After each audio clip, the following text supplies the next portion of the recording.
Hi, this is Len Edgerly for the Kindle Chronicles podcast on August 25th, 2022. I'm recording in Ocean Park, Maine. Today I had a chance to speak with the 2021 winner of the Nobel Prize in Literature, Abdulrazak Gurnah, whose book Afterlives was published 2 days ago on August 23rd by Riverhead, which is an imprint of Penguin Random House. His books have been out of print in the U.S. for a long time, and so this is a great opportunity to have readership in the United States of his latest book, and I'm confident that there will be other books. He's written 9 other novels, and these, I suspect, will be available here in the U.S. as well.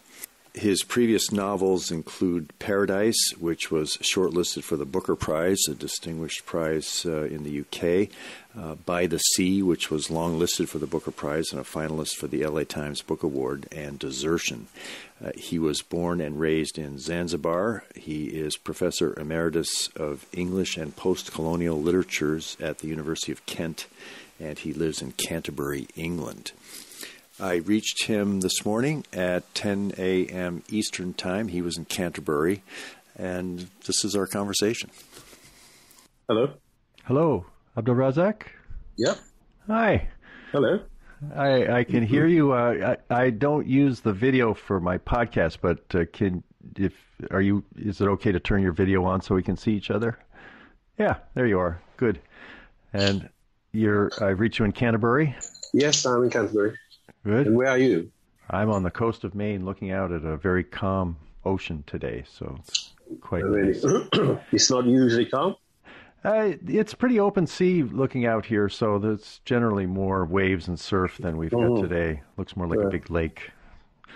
Very calming. Good. So can you hear okay? Yeah, everything's fine. The audio quality seems great. And have you got a hard stop at the half hour? That's right. It's okay. Good. We'll be done before that. Well, I've enjoyed reading your book, and I've done a lot of reading of things that you've had to say about it in your work. And one thing that strikes me is that you are now part of a group of 118 authors, I think, who've received the Nobel Prize in Literature dating back to 1901.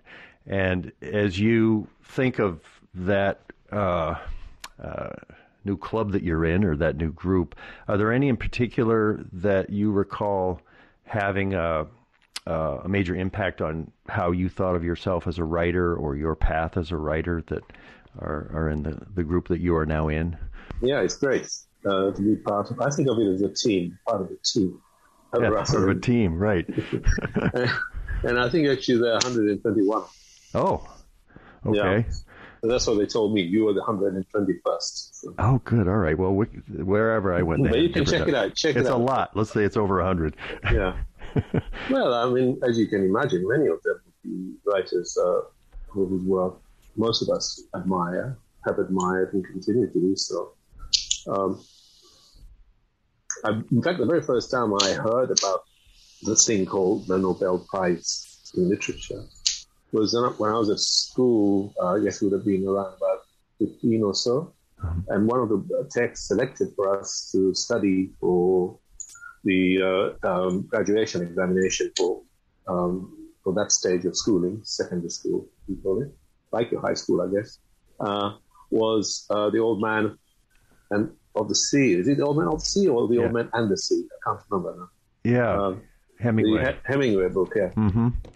And on the back cover of the book, it said, winner of the, whatever year it was, Nobel Prize in Literature. And I thought, this is a really big thing, huh? Look, but really that's the first time I heard of such a thing, what it was, what a wonderful recognition and award it was. Since then, of course, I've come to either through during my lifetime hear people whose work I perhaps was already studied or had already read and admired. The first African was given an award, Wole, also was wonderful and celebrated, especially because I was reading and teaching his work, and you feel a certain kind of intimacy with the writer whose work you study and teach in a way. But there are also many others whose work I've admired. Yeah, it's very difficult to say which one, to pick on one. The question of influence is a different one because, for a start, I don't think, for me anyway, influence works that way. That is to say, like a kind of guide or something like that. That I read this and I thought, aha, this is a good example or something like that. I think influence perhaps works in a more long-term way. It shows you how things can be done. What I enjoy most about writing, not my writing, but reading, what I enjoy most about reading is every now and again you come across a maneuver and so on. And say, how did you do that? How did you get to that? So, how does a mind, as it were, get around to occupying that consciousness or that voice for such a long period of time, or as long as a novel? So, and of course, with novels, it's not always just one mind that is being occupied. There are several different ones. And so you see that and you think, how can that be done? And that's how you learn, or how I learned. And so I think, yes, seeing how somebody like Dickens can make comedy out of something dire like poverty, and yet still make you feel the poverty and the anguish of the person who is fighting. How do you do things like that? So I would kind of duck your question about which of those influence, because it's not a simple matter of one writer or one text. It's this accumulation of different things that you then process. And of course, if you're serious about these things, you want to say, and out of it comes something unlike any of the things that I've been looking at or reading. No doubt somebody reading it might say, this reminds me of so-and-so, or that reminds me of so-and-so, and you can't deny this. It's interesting that you think of it as a team, because when I think of a team, I didn't play much sports myself, but the teammates all kind of help each other. And at this point, there's sort of a team of writers who share something, effect on the world, ability to help people see other lives that they wouldn't otherwise see. And I wonder if going forward you're going to have some of the benefits of subtle help from your other teammates. I didn't mean team in that proactive way. I just meant team as the least inoffensive way of saying kind of community. So you're all doing the same thing. Way, yeah. But it's essentially in a practical sense. These are all people who have written something, and as a result have been recognized for that writing. So really, it's as loose as that. Yeah, exactly. I was really taken in your lecture how you started with your pleasure of writing as a boy, and then you came back to the last sentence. You say that you consider it a little miraculous that after these decades you still have that same pleasure in writing. And I think I have a sense of what you might have meant by seeing it as a little miraculous, because to really maintain that pleasure that you had as a boy, there was no audience, there was just a teacher, there was just the language. What do you think the most difficult things have been to preserve that pleasure over decades, given the path you've taken? Well, for a while, of course, it was a very, very mixed pleasure. That is to say, it took quite a while for what I was writing to publish. And during that period, which was quite extended, 10, 12 years, that kind of thing, which is not unique, of course. A lot of writers have to wait. But I think during that time, it's not just pleasure, because there's a lot of self-doubt, there's a lot of, is that why they don't want to publish, because it's not good? Is it worth keeping on? Because you have to force yourself on certain, on the family, on your own time, or issues like that, make sacrifices that didn't worth it, might be the right thing.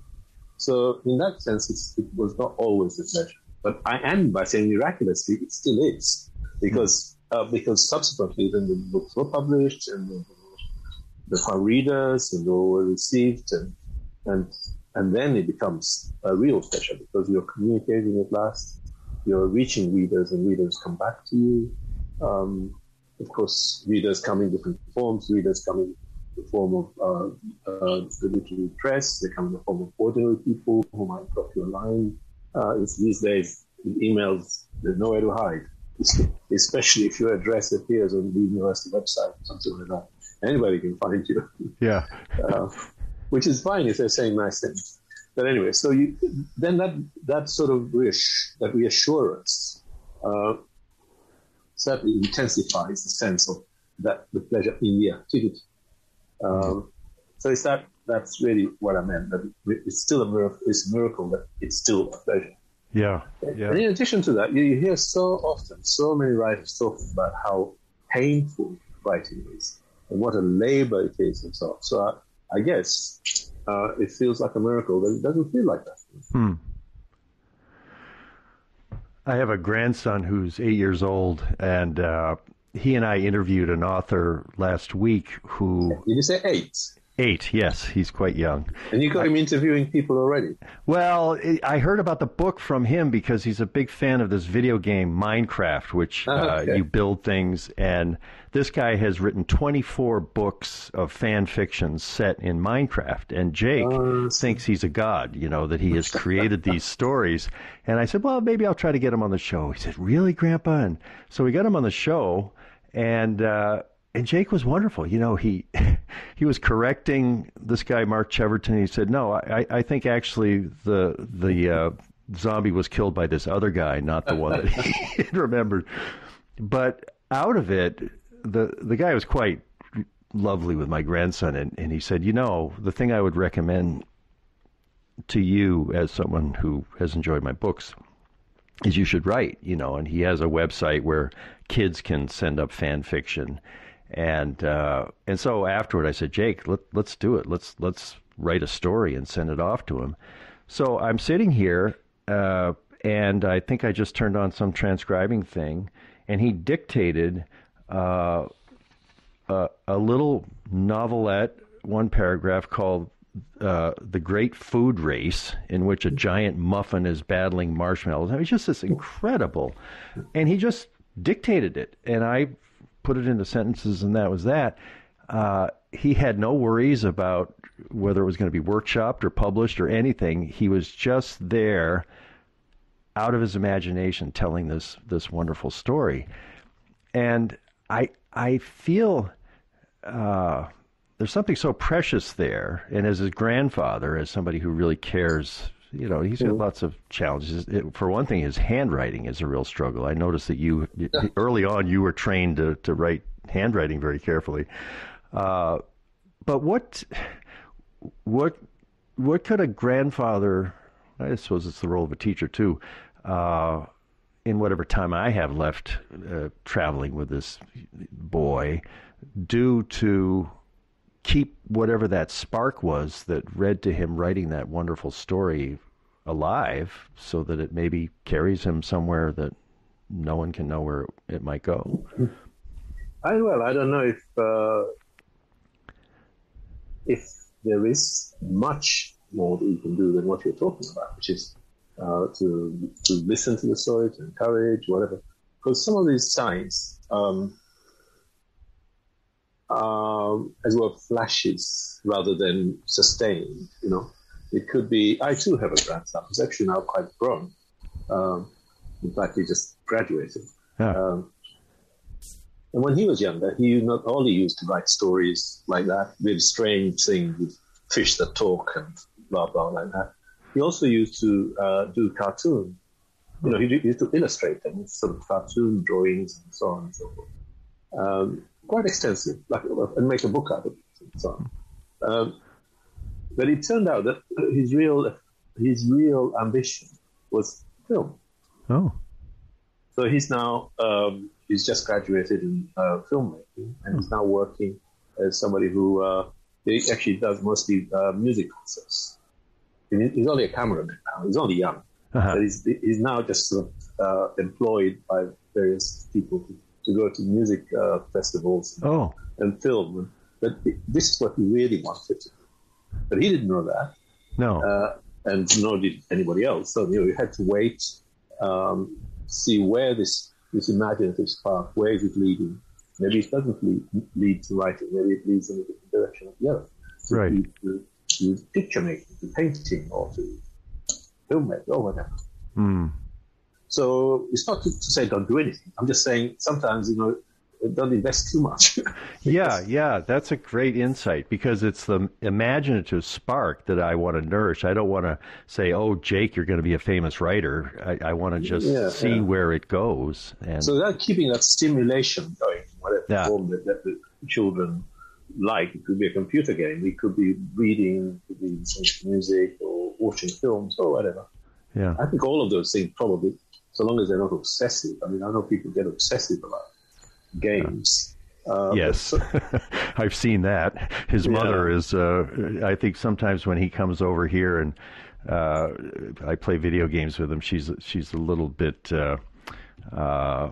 suspicious of the time that I indulge in this activity. But I get a little break as a grandfather. Say, well, there's grandparent rules when you go over to his house. Yeah, they always spoil them. Yeah, that's our job. One thing that I noticed in a couple of places, surprising acts of kindness. There in your stories, there are these moments of kindness from people you don't expect that are going to have that. And when I thought of you fleeing Zanzibar as an 18-year-old in 1967 and showing up in England, and the dislocation and the loneliness and the poverty, all the rest, I wonder if from that period you recall anyone who, seeing you and the hot mess you must have been in, as I was in when I was 18, who reached out with such a surprising act of kindness that it really sort of leveraged you forward in a way that you still recall. And what did it feel like? Yeah, there were of course small acts of kindness. Unexpected, which I think is only human. I don't think it's special. I think it's special in the sense of its humor, that it is something about us that we're capable of being unexpectedly kind. So there's small kindnesses here and there, as well as cruelties of various kinds. But I guess the one that I would point to is that we were staying in lodgings, my brother and I, because we were there together. We were staying in lodgings, and then we were, just the money. There was no money. And we were still studying. And in those days, it wasn't so easy as it is now to find casual work and study. I know it probably was and has been a lot easier in the US for a long time. But here it wasn't. It wasn't so easy to get little part-time jobs that keep you going.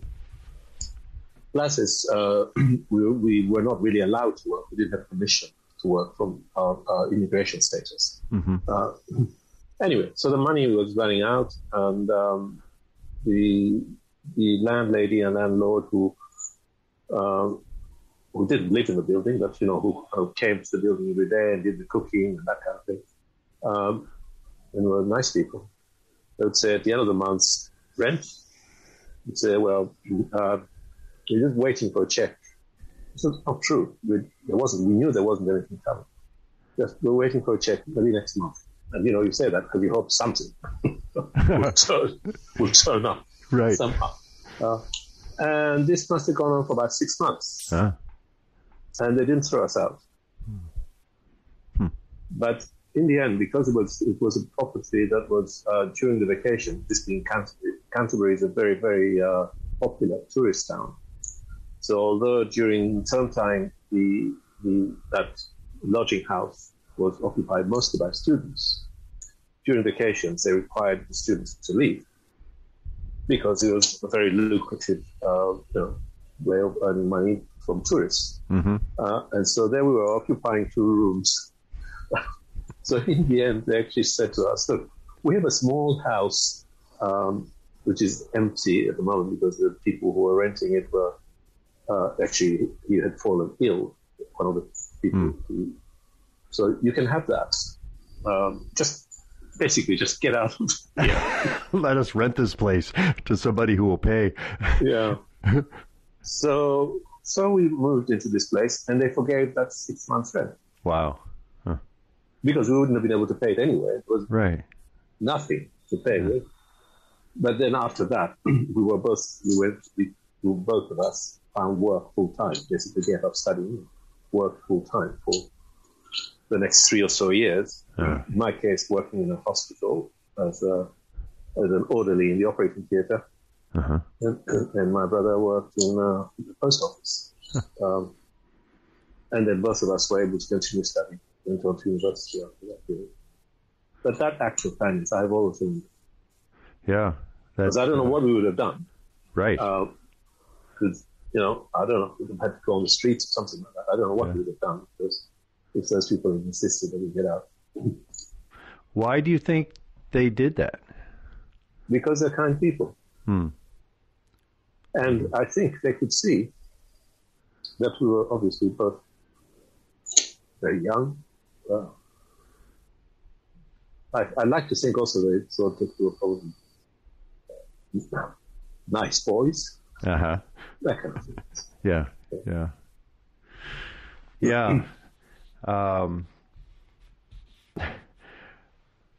I have a tendency to over-prepare sometimes for my interviews, and my daughter, who's grown and a teacher, she said, you don't need to prepare as much. So I was out on the bench at the beach. I smoke one Dunhill cigarette each week on Thursday, so I was having my cigarette. And I thought, I've got time to come back. And when I got back, all my questions were gone. It just disappeared in the computer. And well, you're doing fine.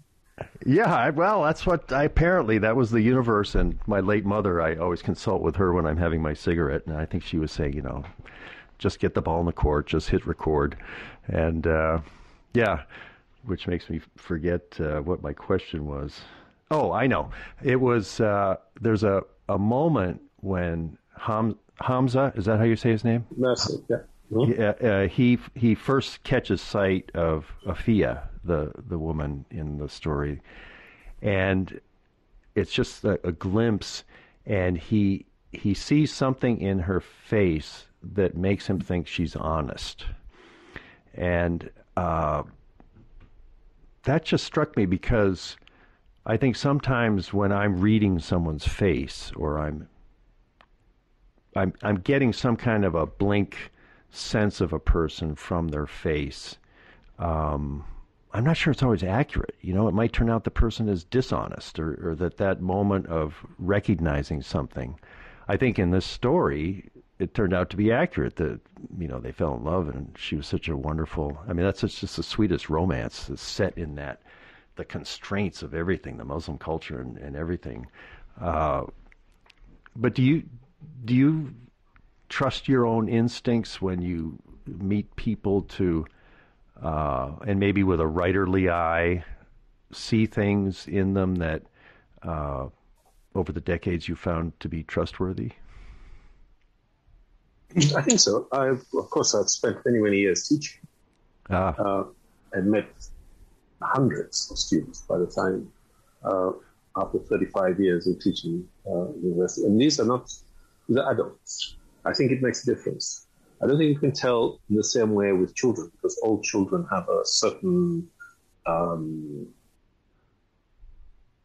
openness. Yeah. I wouldn't say honesty or whatever. Any of that word's worse and stuff. Mm-hmm. But they're open in a way which is disingenuous. Right. You can't always read it correctly because it's all kind of like that. But I think with adults, they become more guarded, more watchful. They want to present themselves to you in some way. And all of that speaks quite a lot. I think all of that reveals quite a lot. I think we reveal ourselves much more fully than we realize to people who want to understand us. Quite a lot of time we don't care. We just avoid eye contact almost, so you don't want to. You just take a look and you notice something, the dress or stature or whatever. But I think when you're particularly in a small room with a group of young adults whom you need to understand, because you need to be able to guide them without offending, without coercion, whatever, then you do, I think, have to learn to read something. Which doesn't mean to say I'm suggesting that I can, as you were, read them, but you read something, you get something out of the reading them. And I guess there are times when you might think, this is trouble. Or at other times you think, I think this one looks like she might need some assistance. Yeah. Too tentative to this. And sometimes you just see somebody and you think, that's a bright one. Uh-huh. They start to speak, the way they look, the way they're listening to you, responding, something in their eyes, something in the face that says, I'm available to your ideas, I'm listening, all of those. So that's really what I mean when I say he looked at her and thought she has an honest face, or she looks honest. Yeah, yeah. I don't see any subterfuge there. I see somebody who's delivering herself up to scrutiny. There's in the Nobel description of your work, I think it's a paragraph or two, and it focuses on colonialism and the big topics in your writing. Having written since you were in your early 20s, 10 novels, I imagine if they'd written a third paragraph, they could have come up with some other aspects of your writing to highlight, in addition to the work that you're quite well known for.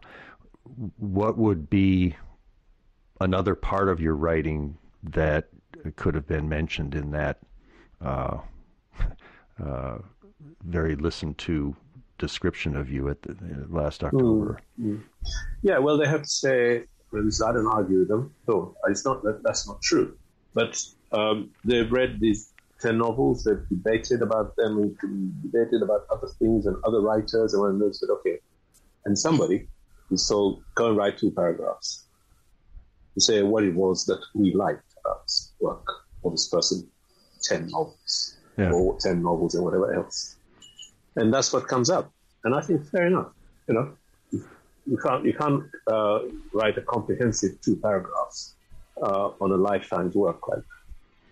But what would they have left out? Well, what did they not mention? In the Nobel lecture, towards the end, towards one of the few last paragraphs, I do say that it's not just about polemics, it's not just about injustice, but there are other things like, and I suppose there's other things about what we've been talking about: kindness, relationships between people, love, affection, and particularly in relation to something like Afterlives. But I think this idea is present in the other novels as well. I'm fascinated. I'm always interested in the way that human beings, people, retrieve something from trauma. And trauma comes in all sorts of forms, of course. It may come in the form of colonial violence. It may come in the form of parental violence, or in the form of people losing their country, refugees, or it may even just be a badly kept secret that finally has to be spoken out. All of those are traumatic events, as you know. I do not minimize any particular trauma against another. What is interesting is how it is that we, human beings, are somehow able to come through that, find something, and in the case of Bafia and Hamza, to find love, affection, and a life together. There's a resilience there which is surprising and hopeful. Yeah, I think of it as resourceful. But I think, we're going to have to pack up. Yep, that's it. Because I've got another one just after you. Okay, great. I've been speaking with Abdulrazak Gurnah, author of Afterlives, his 10th novel published in the U.S. this week. Thanks very much. It was great talking with you. Thank you. Well, I hope you enjoyed that conversation. The audio sounded pretty good to me when I was talking with Abdulrazak in my headphones. As I listened to it during the editing, it seemed a little rumbly, and there were times it was a little hard to follow. If you have a choice and you can listen to it by headphones or AirPods, that's probably better than a speaker somewhere else. I have really enjoyed getting ready for this conversation, both reading Afterlives in advanced review copy, and then I studied his Nobel lecture quite carefully. It's fairly short. It's less than 2,000 words, and a very carefully written, revealing portrait of a writer, as I said in the interview, starting with the pleasure he gained in writing as a boy, and then how that has continued. I was glad I asked him that question, because it hasn't been a steady trip by any means. And when he fled Zanzibar after the revolution in 1964, then he showed up in England, as he says, with no money, with his brother. And there were years he didn't even start writing novels until he was in his early 20s, and there were about 10 years of not having anything published. And you could talk about the pleasure of writing, but that's no fun. And so to have his work find an audience, you can tell, was very rewarding. I didn't have time to ask him about the timing of the Nobel Prize. He's almost 2 years older than I am. So he's 73 now, will be 74 in December. And he's retired. He's taught for 35 years at the University of Kent. And now comes this period of great opportunity, perhaps great challenges. I'm sure the demands on his time have been completely unanticipated in the past year since the award was announced in October. And what's that like? He certainly strikes me as being a very grounded person, and that his ability to find himself in the world has been pretty well established. So I don't think he's going to get knocked off his stride by whatever comes in the wake of the Nobel Prize. But it's still interesting to say, well, okay, as you approach the middle of your eighth decade, what kind of energy, what kind of hopes do you have for yourself that might come because of such an amazing global recognition of your work? I've seen that some people have been concerned about a degradation in the reading culture in Zanzibar since the revolution, and it's now part of Tanzania. To have the opportunity for people in his native country read his work, perhaps have it translated into Swahili. All of these are things which I suspect will beckon him, and it will be interesting to see how public a figure he becomes. He, in answer to someone's question I saw in the numerous interviews I looked at, he said, I am a writer, and I do care about injustice and shining a light on things, but just because of this Nobel Prize and my visibility, I'm not going to go hire an army.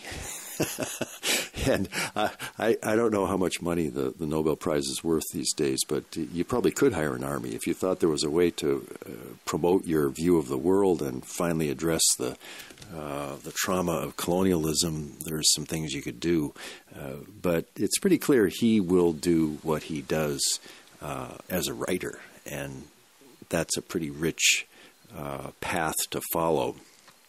I was also glad I had a chance to talk to him about what the Nobel Prize blurb left out, because I've heard him mention this in a couple of interviews.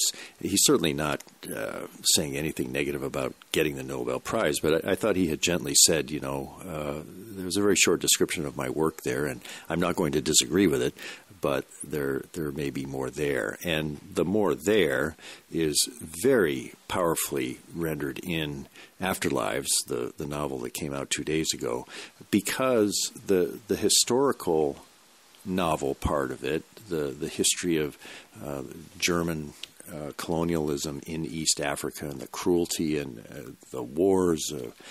All of that is there not in a screaming way, in a way that's just so carefully, meticulously presented that you get the full impact of it. And then there's this love story, Hamza and Nafia, very quietly, carefully getting to know each other in very constrained circumstances. So his reading of how the people in the story react to each other, how they get to know each other, how they get to understand each other's motivations, and how they fall in love with each other and what comes from that. That didn't get mentioned in the blurb from the Swedish Academy, but it's clearly a great deal of his power as a novelist and how he thinks of himself as a writer. I got some help in thinking about my grandsons, Jake, the 8-year-old, and also James, the 16-year-old, who's a beautiful, powerful writer as a teenager. And I like the sense that you see flashes of imagination. He calls it this imaginative spark. And that it's easy to say, oh, I see this spark in something that my grandson has written. Therefore, I want to encourage him to write and do this. Instead of just stepping back and saying that the essence of this is the imagination and the ability to tell a story or to create a world. And hopefully as the years go by, I'll have a chance to be someone that my grandsons can share their emerging sense of who they are and what they need to say and in what form they need to say it, whether it's as a writer or a podcaster or whatever it is. Those imaginative sparks are what can make life worth living over the decades. His mentioned that he is always fascinated by how people retrieve something from trauma, and that trauma comes in all sorts of forms, colonial violence, parental violence, a badly kept secret that finally must be spoken of. That was a wonderful one. I was hearing resilience in that, and with his precision of words at the end of the interview, he said, I see it as resourceful. Interesting way to think about how I've handled trauma, how I see other people handling trauma, to have the resources to retrieve something from trauma. That's pretty high work, and that's something which can lead to incredible accomplishments and successes and victories on a human level. The book is wonderful, and I started reading Paradise, the other book that was sort of his breakthrough novel, and they're books that I like to read slowly because I think the Kirkus-starred review mentioned that the writing is impeccable. And I know what that means because I think sometimes when I've been reading at night lately, I'll read a sentence or a paragraph and I'll think, could any of this be changed? Is there any word here that could be changed or needs to be changed? And my feeling is usually no.